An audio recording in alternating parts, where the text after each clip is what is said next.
Podcast Talk. Learn English naturally. English for Business. Hello, everyone, and welcome back to English Podcast Hub. I'm John. And I'm Daniela. Thanks so much for joining us for another episode where we explore the world of business while helping you improve your English. Today, we have a fantastic show lined up. We're going to discuss some of the biggest challenges facing businesses today, from digital transformation to sustainability, and we'll share some real-world examples along the way.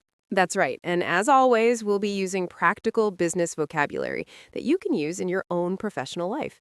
So whether you're preparing for a job interview, a business presentation, or just want to sound more confident in English, this episode is for you. But before we start, don't forget to subscribe, like the video, turn on notifications, and comment below. Perfect. So, Daniela, let's dive right in. What do you think is the #1 challenge businesses are facing right now? Well, John, that's a great question to start with. I'd say digital transformation is still at the top of the list. Even though we've been talking about it for years, many companies are still struggling to fully embrace digital technologies. Absolutely. And what exactly do we mean by digital transformation for our listeners who might not be familiar with the term? Good point. Digital transformation refers to the process of integrating digital technology into all areas of a business. It fundamentally changes how companies operate and deliver value to customers. It's not just about updating your computer systems, it's about changing your entire business model and company culture. Right. And I think the COVID-19 pandemic really accelerated this, didn't it? Companies that were hesitant about remote work or e-commerce suddenly had no choice but to adapt quickly. Exactly. The pandemic was a huge catalyst for change. Companies that had been putting off digital initiatives for years suddenly had to implement them in weeks or even days. Think about restaurants that never had online ordering systems before. Many of them had to set up delivery platforms almost overnight. That's a perfect example. And some thrived while others struggled. What do you think made the difference? I think it comes down to adaptability and leadership. Companies with leaders who were willing to take risks, invest in new technologies, and empower their employees to innovate were the ones that succeeded. On the other hand, companies that were too rigid or risk-averse often fell behind. Leadership is such a crucial factor. Speaking of which, let's talk about leadership styles for a moment. How do you think leadership has evolved in the modern business world? Oh, that's evolved tremendously. Traditional, top-down, hierarchical leadership is becoming less common. Today's most successful leaders tend to be more collaborative and transparent. They focus on empowering their teams rather than micromanaging every decision. The term servant leadership comes to mind. Are you familiar with that concept? Yes, servant leadership is when leaders prioritize the growth and well-being of their team members and the communities they serve. Instead of employees working to serve the leader works to serve the employees. Exactly. And this approach can lead to higher employee engagement, better retention rates, and ultimately, better business outcomes. Companies like Starbucks and Southwest Airlines have famously embraced this philosophy. That's interesting you mentioned Starbucks. They're also a great example of a company that's tackled another major challenge, sustainability. This is something businesses can no longer ignore. You're absolutely right. Sustainability has moved from being a nice-to-have to a must-have. Consumers, especially younger generations, are demanding that companies take environmental and social responsibility seriously. And it's not just consumers. Investors are paying attention too. ESG investing, that's environmental, social, and governance investing, has grown exponentially in recent years. Investors want to put their money into companies that align with their values. Can you break down ESG for our listeners? What does each component really mean? Sure, the environmental aspect looks at how a company performs as a steward of nature. This includes things like carbon emissions, waste management, and resource conservation. The social component examines how the company manages relationships with employees, suppliers, customers, and communities. And governance deals with company leadership, executive pay, audits, internal controls, and shareholder rights. So it's really comprehensive. It covers everything from how you treat your employees to how you dispose of waste. Exactly. And here's the thing. Companies that score well on ESG metrics often perform better financially, too. It's not just about being ethical, it's good business sense. That's a crucial point. Sustainability isn't just a cost, it can be a competitive advantage. Companies that innovate in this space can reduce costs, attract better talent, and win customer loyalty. Absolutely. Take Patagonia, for example. They've built their entire brand around environmental activism and sustainability. They even encourage customers to repair their clothes instead of buying new ones. And guess what? They're incredibly successful and have a fiercely loyal customer base. That's counterintuitive marketing at its finest, telling people not to buy your products and they love you even more for it. Right, but let's be clear, this only works because they're authentic. Consumers today are very savvy. They can spot greenwashing from a mile away.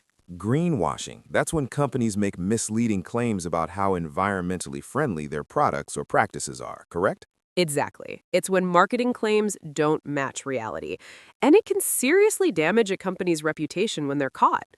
Authenticity and transparency are key. This brings us to another important topic, corporate culture and company values. How important is it for companies to have clearly defined values? It's critically important. Your company values are essentially your compass. They guide decision-making, shape your culture, and help attract employees and customers who share those values. And when there's a disconnect between stated values and actual practices, that's when you run into problems. Big problems. We've seen numerous examples of companies facing backlash because their actions didn't align with their stated values. Employee morale suffers, customers lose trust, and ultimately, the bottom line takes a hit. The bottom line, that's our net profit essentially. Everything we do in business should ultimately contribute positively to the bottom line, whether directly or indirectly. True, but here's where it gets interesting. The definition of bottom line is expanding. We now talk about the triple bottom line: people, planet, and profit. Companies are being evaluated not just on financial performance, but on their social and environmental impact too. That's a much more holistic approach to measuring success. Now, let's shift gears a bit and talk about innovation. How can companies foster a culture of innovation? Great question. Innovation doesn't just happen. It needs to be cultivated. First, companies need to create an environment where employees feel safe to take risks and make mistakes. If people are afraid of failure, they won't try new things. The concept of fail fast, learn faster comes to mind. Many tech companies in Silicon Valley have embraced this philosophy. Exactly. The idea is that it's better to try something, fail quickly, learn from it, and move on, rather than spending months or years on something that doesn't work. Google is famous for this approach. Google's 20% time policy is legendary, allowing employees to spend 20% of their work time on projects they're passionate about. That's how Gmail was created. That's right. And it shows the value of giving employees autonomy and trust. When you empower people to pursue their ideas, amazing things can happen. But innovation isn't just about creating new products. It can also be about improving processes, right? Absolutely. Process innovation is just as important as product innovation. Sometimes small improvements in how you do things can lead to significant gains in efficiency and cost savings. Like Toyota's famous Kaizen philosophy, continuous improvement, small incremental changes that add up over time. Perfect example. And this brings us to another important business concept: operational excellence. This is about consistently delivering superior performance and value. Operational excellence involves optimizing your processes, reducing waste, improving quality, and consistently meeting customer expectations. It's not sexy or glamorous, but it's essential for long-term success. And speaking of meeting customer expectations, we need to talk about customer experience. This has become a key differentiator in today's competitive marketplace. Customer experience, or CX, refers to the total impression a customer has of your brand based on all their interactions with your company. It's not just about having a good product, it's about every touch point. Right. From the first time someone visits your website to post-purchase support, every interaction shapes their perception. And in the age of social media, a bad customer experience can go viral instantly. That's both a challenge and an opportunity. Companies that deliver exceptional customer experiences can turn customers into brand advocates who spread positive word of mouth. Amazon is probably the gold standard here. They've built their entire business model around customer obsession. Jeff Bezos even kept an empty chair in meetings to represent the customer. That's a powerful symbol, always keeping the customer at the center of every decision. Now, to deliver great customer experiences, companies need data. Let's talk about data analytics and business intelligence. This is huge. We're living in the age of big data. Companies are collecting massive amounts of information about their customers, operations, and markets. But data alone isn't valuable. You need to analyze it and extract actionable insights. Actionable insights, that's the key phrase.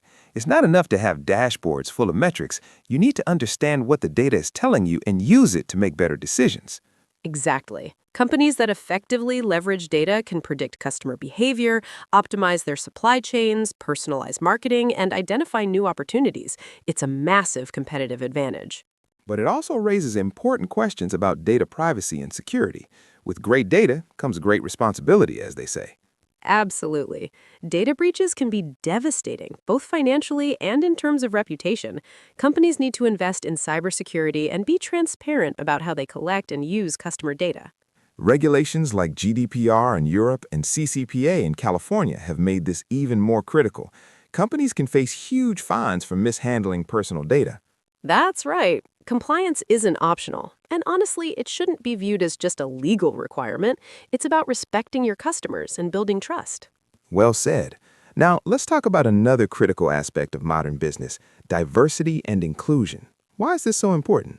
Diversity and inclusion, or D&I, is about creating workplaces where people of all backgrounds feel valued and have equal opportunities. It includes diversity in race, gender, age, sexual orientation, disability, and thought. And the business case for diversity is strong. Studies consistently show that diverse teams make better decisions, are more innovative, and drive better financial performance. McKinsey has done extensive research on this. Their studies show that companies in the top quartile for gender diversity are 25% more likely to have above-average profitability. For ethnic diversity, it's 36%. Those are compelling numbers. But D&I isn't just about hitting quotas. It's about creating an inclusive culture where everyone can thrive.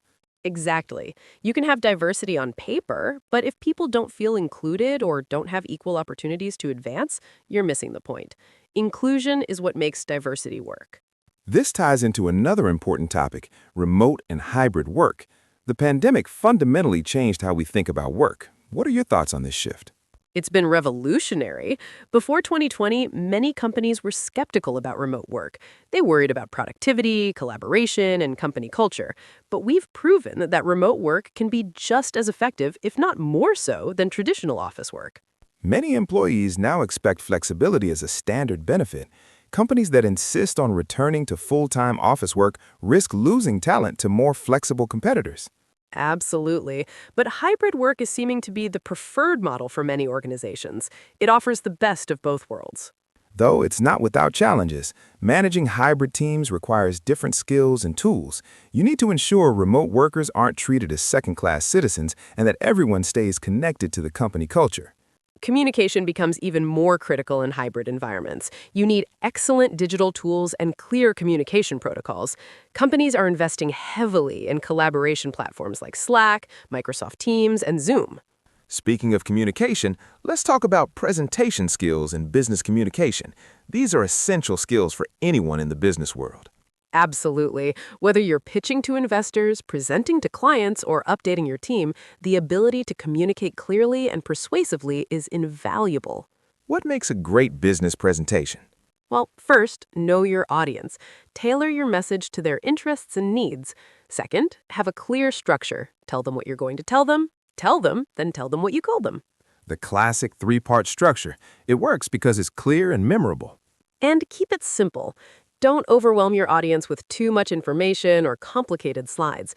The best presentations focus on a few key messages and support them with compelling evidence. Steve Jobs was a master at this. His product launches were legendary for their simplicity and impact.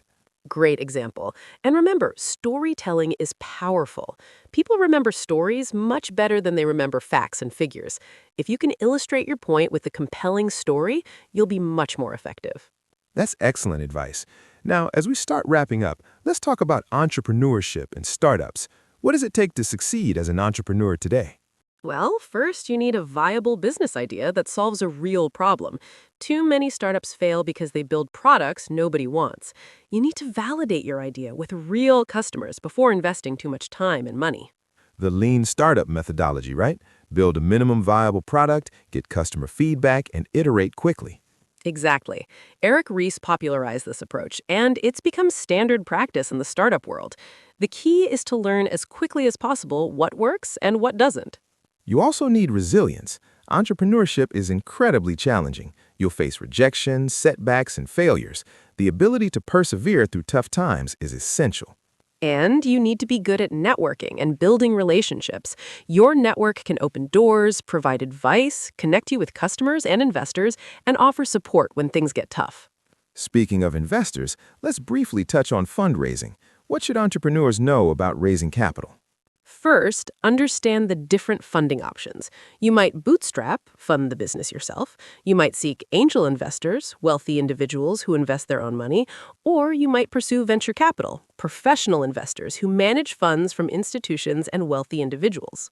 Each option has pros and cons. Bootstrapping means you maintain full control, but limits your growth potential.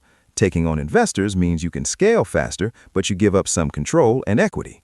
Right. And if you do seek investment, you need a compelling pitch. Investors want to see a large market opportunity, a strong team, a unique value proposition, and a clear path to profitability. They're also looking at you as a founder. Can you execute on your vision? Are you coachable? Do you have the passion and determination to see it through? Absolutely. Investors often say they bet on the jockey, not just the horse. The team is crucial. Well, we've covered a lot of ground today, from digital transformation to sustainability, from innovation to entrepreneurship. Before we wrap up, do you have any final thoughts or advice for our listeners? I'd say this: business is constantly evolving, and the most successful professionals and companies are those that never stop learning and adapting. Stay curious, stay humble, and don't be afraid to embrace change. That's wonderful advice. And remember, whether you're working in a large corporation or starting your own venture, these fundamental principles apply. Treat people well, focus on creating value, stay true to your values, and always keep learning. And for our listeners learn English, keep practicing. Business English might seem challenging at first, but with regular exposure and practice, it becomes natural. Listen to podcasts like this, read business news, and don't be afraid to use new vocabulary in your work. Absolutely. Thank you all so much for joining us today on Business English Today.